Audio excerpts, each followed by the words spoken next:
ब्रह्मा गुरु विष्णु गुरुदेवो महेश्वरः गुरु साक्षात् परब्रह्म तस्मै श्री गुरवे नमः। आपदा अपहर्तारं दातारं सर्वसंपदां लोकाभिरामं श्रीरामं भूयो भूयो नमाम्यहम्। मनोजवं मारुततुल्यवेगं जितेन्द्रियं बुद्धिमतां वरिष्ठं वातात्मजं वानरयूथमुख्यं श्रीरामदूतं शिरसा नमामि। नीलातुङ्गस्तनगिरितटे सुप्त उद्बोधकृष्णं पारार्तं श्रुतिशतसरसिद्ध अध्यापयन्ति सोऽशिष्टायां सृजनिगलितं या बलकृत्य भुङ्क्ते गोदा तस्यै नम इदमिदं भूय एवास्तु भूयः। भूतं सदच्च महादावाय भट्टनाथ श्री भक्तिसार कुलशेखर योगी वाहां भक्तांगिलेनु परकाल यतीन्द्र मिश्रां श्रीमत् परांकुश मुनिं प्रणतोस्मि नित्यम्। ఓంకారాన్ని ఒకసారి మనం జపం చేసుకుందాం.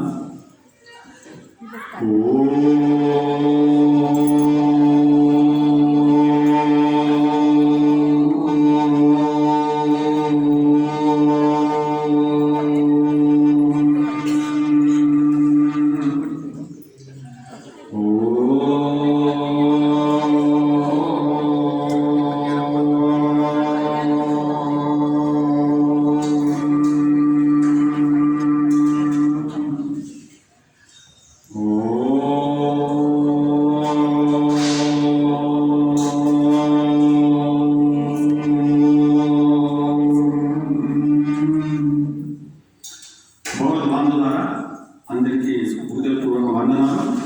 మనం ఈరోజు 11వ పాఠం 6వ గోపికం చెప్తున్నాం. ఇక్కడ ఈ గోపిక చాలా అందగత్తె, మంచి అవయవాలతో ఉన్నటువంటి అందముగా ఉన్నటువంటి గోపిక. ఇంకొకటి, వీళ్ళందరూ వీళ్ళ వంశంలో పెద్దలందరూ కర్మనిష్ఠులు, అంటే పని కర్మయోగం బాగా తెలిసిన వాళ్ళు వీళ్ళ పెద్దలు. ఇక్కడ మనకు చెప్తారు ఏంటంటే, భగవంతుని మనం పొందాలి అంటే కర్మ బంధం కాదు, కర్మ కూడా మనకు భగవంతుని దగ్గరికి తీసుకువెళ్తుంది. అయితే దాన్ని ఎలా చేయాలా అని మనం ఇక్కడ గోదాదేవి చెబుతున్నది. భగవంతుడే ఈ భగవంతుని శరీరమైన నా చేత ఆ భగవంతుని ప్రీతి కొరకు ఏదైతే పనులు చేయిస్తున్నాడో ఆ పనులన్నీ ఏ భావంతో చేయాలంటే ప్రపన్నత, శరణాగతి భావంతో చేయాలి. అంటే ఆ పరమాత్మ ఈ శరీరంతో తనకు ప్రీతికరంగా మన చేత ఈ పనులు చేస్తున్నాడన్న భావం చేత ప్రపన్నుడు అంటే శరణాగతితో పనులు ఆచరించాలి. ఇలా పనులు చేస్తే ఇది భగవత్ కైంకర్యం అంటారు. ఇది అప్పుడు మనం భగవత్ కైంకర్యం చేసిన వాళ్ళమాట. ఇది ఈ యొక్క అంటే ఇంకా చెప్పాలంటే కర్మ కౌశలం, అంటే ఏ పని చేసినా సమబుద్ధితో, అంటే దాంట్లో మనకు ఆసక్తి లేకుండా చేయడం అన్నమాట. ఇది మన గీతలో కూడా ఉన్నది ఈ శ్లోకం. యః సర్వత్ర అనభిస్నేహ తత్ర పాప్రాత్ శుభ అశుభం నా అభినందతి నా ద్వేష్టి తస్య ప్రజ్ఞ ప్రతిష్ఠిత. అంటే ఏ పని చేసినా మనం, ఏ విషయం మనం ఆచరించినా కూడా అందులో మనకు ఆసక్తి ఉండకుండా, ఏ శుభం జరిగినా అశుభం జరిగినా అది భగవంతునికే అని తలచి ఆ పర్యందు సంతోషం లేకుండా దుఃఖపడకుండా ఉంటాడే వాడు సిద్ధభక్తుడు. అలాంటి గోపిక అన్నమాట ఈరోజు ఉన్నటువంటి గోపిక.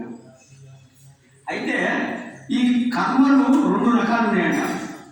2 రకాలంటే ఏంటంటే, ఒకటి మనం చేయవలసిన కర్మ కానీ మనం చేయవలసిన ధర్మము కానీ అది ఆచరిస్తూ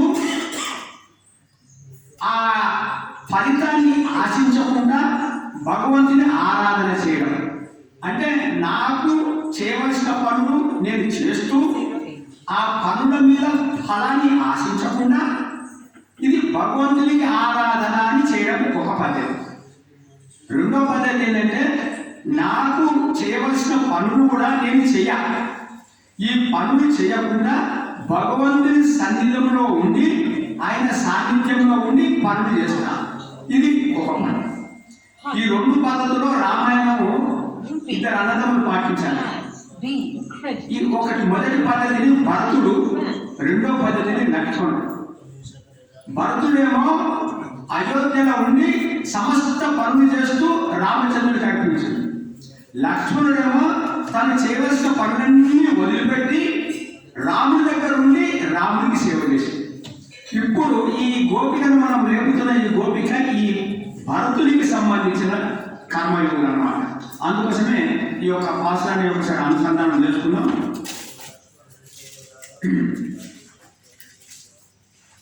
கத்து கருவை கணங்கள் பல்கடந்து செத்தார் திருநடைய சென்று செரு செய்யும் குத்தம் ஒன்றில்லாத கோவலதம் பார்க்கொடியே புத்தடவளவுள் புனமையிலே போதாராய் சுத்தொத்து தொலிமா எல்லாரும் வந்து நின் முத்தம் புகுந்து முடி வந்தன் ஏற்பாடா சித்தாதே பேசாதே செல்வம் பெண்ணாட்டி நீ எத்து குடும்பம் பொருளேலோ రెంబావాయ్. కత్తు కరవై. కత్తు కరవై అంటే కత్తు కరవై. కరవై అంటే ఆవులు. కత్తు అంటే లేగ దూడలు కలిగిన ఆవులు, అంటే చాలా చిన్న వయసు ఉన్నటువంటి ఆవులు. కత్తు కరవై. కనంగల్ పల్. కనంగల్ పల్ అంటే సమూహం, ఆవుల సమూహం, గుంపు ఒకటి, ఇంకొక సమూహం, ఇంకొక గుంపు. ఇట్లా గుంపులు కూడా లెక్క పెట్టడానికి వీలు కాని అన్ని గుంపులు ఉన్నటువంటి ఆవులు అన్నమాట. అన్ని ఆవులు. కత్తు కరవై కనంగల్ పల్. కదందు. కదందు అంటే పిచ్చుకున్నటువంటి సామర్థ్యం అన్నవాడు ఈ యొక్క గోపబాలుడు. ఈ లోపల పండుకున్నటువంటి గోప యొక్క అన్న అంత సమర్థుడు అనమాట. లెక్క లేనన్ని ఆవులని పాలు పిండుటకు సమర్థుడైనటువంటి వాడు. అన్ని ఆవులు అన్న చాలా తక్కువ వయసులో ఉండేది. ఎందుకు అంత తక్కువ వయసులో అంటే భగవంతుని స్పర్శ ఎవరికైతే కలుగుతుందో నిత్య సూర్యుడు అంటే దేవతలు కూడా 25 సంవత్సరం కంటే ఎక్కువ మించుకుంటుంటారట. ఎందుకు? భగవంతుని స్పర్శ వల్ల. అరణ్యంలో సీతాదేవి అనుసూయకు తన కథ చెబుతూ నాకు 18 సంవత్సరాలమ్మా, శ్రీరాముడికి 25 సంవత్సరాలు అని చెప్పిందట. అంటే 25 సంవత్సరాలు పరిపూర్ణ మానవుడు అన్నమాట శ్రీరామచంద్రుడు. అప్పుడు ఆ పరిపూర్ణత మానవుడైన శ్రీరామచంద్రుడు రావణాసురుడి సంపాదనకి సరిగా అర్హత సంపాదించినాడు. అంటే భగవంతుని స్పర్శ ముసలి వాళ్ళని కూడా ఎవరు చేస్తుందంట. ఆ విధంగా ఈ యొక్క వేపల్లలో ఉన్నటువంటి ఈ నందగోపుని ఆవులు శ్రీకృష్ణుని స్పర్శ వలన, శ్రీకృష్ణుని వేరునాదం వలన ఈ యొక్క ఆవులన్నీ లేత వయసుతోని మంచి బలిష్టంగా మంచి పాలిస్తున్నాయి అన్నమాట. అంటే భగవంతుని స్పర్శ అలాంటి. అది మనం ఇక్కడ చెప్తున్నాం. ఇప్పుడు శత్తార్ తిరల్ అలియా చెడు చేయడం. శత్త అంటే శత్రువు, శత్రువుల యొక్క బలం. శత్తార్ తిరల్ అలియా. తిరల్ అంటే బలం, అలియా అంటే ఆ బలాన్ని నాశనం చేసేటువంటి సమర్థత గలవారు. శత్తార్ తిరల్ అలియా చెడు చెయ్యం అంటే ఆ శత్రువుల మీదకి యుద్ధం వెళ్ళి ఆ శత్రువులని ఎదుర్కొనేటువంటి సామర్థ్యం ఉన్నటువంటి ఈ గోపిక అన్న. అంటే ఇంకొక రకంగా చెప్పాలంటే మన లోపల ఉన్నటువంటి ఇంద్రియాల యొక్క దుష్ట శక్తిని తొలగించే సమర్థం ఉన్నటువంటి ఈ గోపిక. అంటే ఈ గోపిక అంటే అల్వార్ అంటే ఆచార్యులు. ఆచార్యులు మనకి ఏం చేస్తారంటే మనలో ఉన్నటువంటి ఇంద్రియాలకు ఉన్నటువంటి దుష్ట శక్తిని కూడా తొలగించవేయగల సమర్థత ఉన్నటువంటి వాళ్ళు ఆచార్యులు. ఎందుకు? ఆ ఆచార్యులు ఏం చేస్తారంటే జ్ఞానాన్ని సంపాదించి ఆ జ్ఞానాన్ని మనకు అందించి మనని సరైన మార్గంలో తీసుకువెళ్ళి మనలో ఉన్నటువంటి దోషాలను తొలగించి ఆ పరమాత్మ దగ్గరికి అప్పచెప్తారనమాట. అది ఆచరణ. అలాంటి గోపిక అనమాట. செத்தால் திறன் அடிய చెడు చెయ్యం కుత్తం కొండ్రు ఇల్లాదా అంటే ఏమాత్రం దోషం లేదు. కుత్తం కొండ్రు ఇల్లాదా దోషం లేని వంశం వీళ్ళ వంశం. కుత్తం కొండ్రు ఇల్లాదా కోవరథం అంటే గొల్ల వంశంలో పుట్టినటువంటి వీళ్ళకు ఏమాత్రం దోషం లేదు. దోషం లేదంటే ఏమాత్రం పాపం లేనటువంటి వాళ్ళనమాట. అలాంటి పార్కుడి అంటే ఓ స్వర్ణ లతాంగి, పార్కుడి అంటే స్వర్ణ లతాంగి అని చెప్పి. ఇంకా ఎలా ఉన్నది గోపి ఒక అందం వర్ణిస్తున్నది గోదాదేవి. పుత్త రవలగుల్ పునమైలే. పుత్త రవలగుల్ అంటే పుట్టలో ఉన్నటువంటి పాము అలా పగడ ఇలా ఉంటుందన్న. పుట్టలో కింది భాగం అంటే తన వెనుక భాగం అంతా పుట్టలో చుట్టువాడి ఉంది. ఆ పుట్ట అలా చూస్తే ఆ పాము పగడ ఇట్లా మీదుకుంటుంది అన్నమాట. అంటే పుత్త రవలగుల్ అంటే ఆ పాము పొడగా ఆ నడుము భాగం సన్నగా కింది భాగం విశాలంగా. అంటే ఇక్కడ ఉన్న గోపిక ఎలా ఉంటుందంటే ఆమె నడుము సన్నగా కిందిగా విశాలంగా అంత అందంగా ఉంటుందన్నమాట. అలాంటి గోపిక పుత్త రవలు పునమైలే. పునమైలే అంటే అడవిలో స్వేచ్ఛగా వేరిస్తున్న నెమిలి యొక్క కాంతి వంటి కేశములు కలదా అన్న. అంటే స్త్రీ యొక్క ఈ యొక్క అందం అమ్మా గోపిక నీ యొక్క అందం చేత శ్రీకృష్ణుడే నీ దగ్గరికి వస్తున్నాడు నిబ్బరంగా పడుకున్నావు తల్లి. నీవు నీ అందం చేత శ్రీకృష్ణుని ఆకర్షించి ఆ శ్రీకృష్ణుని మాకు కూడా అందజేయాల్సింది పోయి నువ్వు ఇలా నిద్రిస్తాం భావ్యమా పోదారాయ్ మా పైన ఉపజీవమ్మా.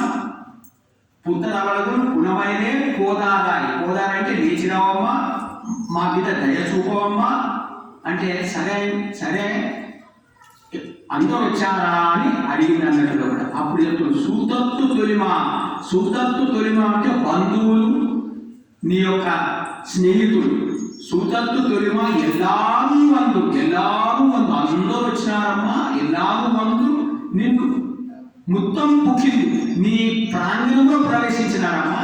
నీ యొక్క ఇంటి వాకిలి ముందరికి వచ్చేసినారు అందరూ. సూతత్తు తొలిమా ఎల్లారు వందు నిన్ను మొత్తం పుట్టిండు. పుగిలి వన్నం ముగిలి వన్నను పేర్పాడ. ముగిలి వన్నను పేర్పాడ. వన్నన్ అంటే రంగు. ముగిలి వన్నన్ అంటే నీలమేఘ శాపం అంటే ఆశ్రిత వస్తువులు. ఆర్తత్రాణ పరాయణుడు శ్రీకృష్ణుడు. పిలిస్తే చాలు, ఆయన పిలిస్తే చాలు అన్నమాట పవిత్రుడు. అలాంటి శ్రీకృష్ణుడి యొక్క మేము నామాలు కీర్తనలు చేస్తుంటే ఓ తల్లి ముగిలివన్నని పేరు పాడ సీతాదే కవితలు పేసాదే ఒక్క మాట కూడా మాట్లాడలేదు. చూడండి అంటే ఈ యొక్క గోపిక ఇంత కీర్తనలు చేస్తున్నా కూడా కదులుతలేదు, మాట్లాడలేదు. అంటే అన్ని ఇంద్రియాలన్నీ కామ్గా ఉన్నాయన్నమాట. ఏం కదులుతలేవు. ఏం చేస్తున్నది? ఆ పరమాత్ముని యొక్క నామంలో, ఆ పరమాత్ముని యొక్క గుణంలో ఆ అనుభవం పొందుతూ అలా ఆ తన్మయత్వంలో ఉన్నటువంటి గోపిక అన్నమాట. అందుకోసం అమ్మ సిత్తాదే పేసాదే సెల్వం పెన్నాటి. సెల్వం అంటే అంత సంపద ఉన్నటువంటి తల్లి. ఏం సంపద? ఈ భౌతిక సంపద కాదండి. సంపద అంటే శ్రీకృష్ణుడే స్వయంగా సంశ్లేషణ. శ్రీకృష్ణుని పొంది ఉండడమే సంపద. భగవంతుని పొంది ఉండడమే సంపద తప్ప మిగిలినది సంపద కాదు. అలాంటి సంపద ఉన్నటువంటి గోపిక ఓ అమ్మాయి, నీవు ఈ గుణాలను ఒక్కదానివే అనుభవిస్తున్నావు తల్లి. నువ్వు లేచి వచ్చి ఆ గుణాలను మాకు కూడా ప్రసాదించి ఆ యొక్క పరమేశ్వరుడు ఎలా పొందావో మమ్మల్ని కూడా ఆ యొక్క శ్రీకృష్ణుడు పొందేటట్టు చేయాలి. కానీ నువ్వు ఇలా నిద్రపోవడం బాబేవమ్మా, ఇది నీకు తగునా? నీ ఎత్తే రంగం పొడిలో ఎత్తే కులంగం మాకు అర్థమైతే తల్లి. మేము ఎంత ఆశతో నీ దగ్గరకు వచ్చాము. నువ్వు మమ్మల్ని శ్రీకృష్ణుడి దగ్గరికి తీసుకెళ్తున్నామని అంత ఆశతో వస్తే మమ్మల్ని మా ఆశని అడియాస చేస్తావా తల్లి? అది మేము సంసారము మమ్మల్ని ఇలా శిక్షిస్తావా తల్లి? నీ ఎత్తేకు రంగం, నువ్వు ఎందుకు ఇట్లా నిద్రపోతున్నావో మాకేం అర్థమైతలేదు తల్లి, లేచి రావమ్మా, మమ్మల్ని కూడా ఆ శ్రీకృష్ణుడి దగ్గరికి చేర్చవా ఓ ఆచార్య. అప్పుడు ఈ మా యొక్క వ్రతం పరిపూర్ణం అవుతుందమ్మా అని వేడుకున్నారమ్మా. అప్పుడు ఆమె వచ్చి ఇలా గోష్ఠిలో చేరింది. హరే నమః, హరే నమః, హరే నమః.